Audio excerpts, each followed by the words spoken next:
return use citation policy. The next thing that I briefly wanted to discuss with you all is the mortgage situation and the foreclosure situation. Now, this is constantly being updated, right?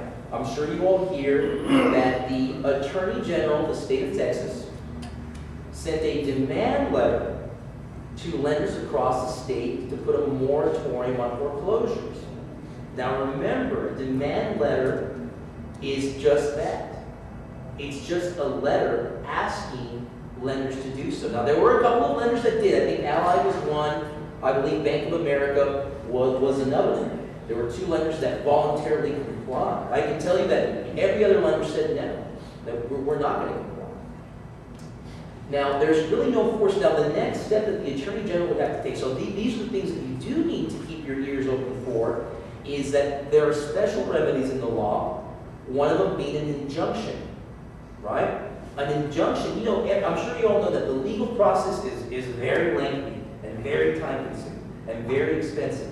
But there are certain cases where the Attorney General or an attorney can go to a judge and file for a PTO, a protective order, an injunction. That's something that the judge decides right away.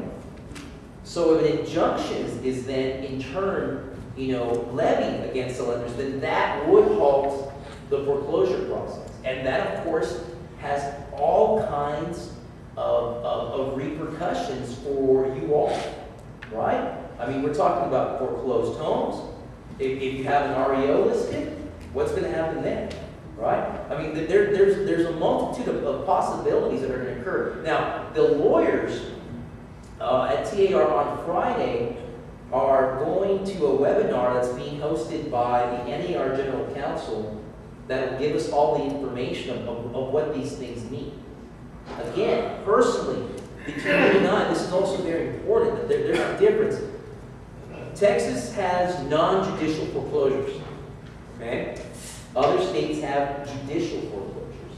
So in the states that have judicial foreclosures, at the end of the day, it's the judge that's signing off. That there's that due process. The reason that Texas is in this other batch is that you don't go to a judge to get a foreclosure in Texas. A long time ago, you know, lenders, attorneys, a lot of people were like, you know what, this whole foreclosure thing is taking too long. And they came up with a very novel legal instrument called a deed of trust, right? And through this novel instrument, you are able to bypass the judicial process. That's why there's more scrutiny on that. Because at the end of the day, the buck stops not with the judge who approved the foreclosure, but the people who handled the process along the way. So that's definitely something that I would say, you know, to be continued, but just be aware that these things are occurring. Again, truly, I don't believe that Greg Abbott will file for that judge. I don't think he will. I think when the negative repercussions are laid out to the market, you know, again, that when you do the cost-benefit analysis, I won't think it'll be done. The last thing, before I get to how to keep you all in trouble, that I wanted to discuss was regarding some of the recommendations that were made by Trek. No, don't get mad. Let me. I have to tell them. Though. I have to tell them. Now, there's a laundry list of things. The one that has received the most pushback, again, I want you all to be aware, is one that is in regards to your advertising. One of our commissioners, Ada Swookash, spoke at Galveston, and she laid out all the recommendations, and what she did was she assigned a 1 to 10 scale of importance. Like how vigorously was the commission going to pursue each of the recommendations? Well, one of the ones that got a 9 deals with having the broker license number on all your advertisements. All of them.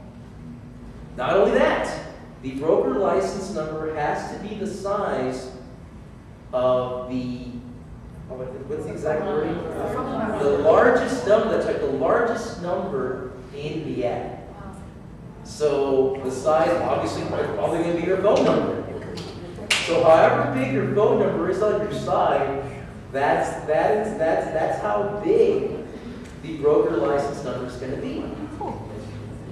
Again, now, I can already see you all, and I know what you're thinking. You all have made expenditures for your marketing materials.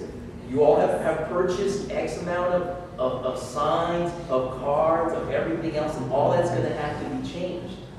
Yes, but they're not going to do it all at once. It'll be very gradual. You want to add something? I can see you climb the bit. Go ahead, Elizabeth. DAR came out against it. Their letter's been posted that they are against it. And Travis explained to me that what they needed was some other identification of who Joe Blow Public could contact if his agent was out of town. They needed brokerage information. And that's why one of the proposals is to put all that on our contracts, Right. Put it on the buyer's rep. And I told them the simplest thing to do is put it on the information about brokerage services, because we give that at the first significant contact. If you've got all that information on there, the client has to sign it. Yes. And then John Ekstrom says, well, suppose they lose it. I am not wiping their nose. That again, so exactly. So you know, again, I didn't want to. So TAR is also against this. Well, let's talk about how to keep you all out of trouble. Now, what do you think the number one complaint filed, the number one article filed at TAR? It's Article 1. Okay, hands down, it's not even close. Right? Article 1 is about fidelity to your clients, right? And it's also about being honest with all parties. Now, there's a couple people have told me, see, lawyers have a fiduciary responsibility towards their clients. Now, fiduciary responsibility is the highest responsibility under the law, right? It's essentially saying you will put someone else's interest before yours. That is a very, very, very heavy cross to bear, right? Now, there have been debate about what language to use in Article 1. Do realtors have a fiduciary responsibility? Some would say yes. Some would say that your duty of care is slightly below fiduciary. I would say that.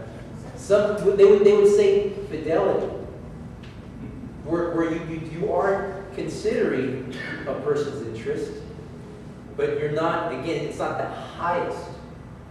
So if we look at the article, it does not say fiduciary. So this is something that has been discussed at great length, right?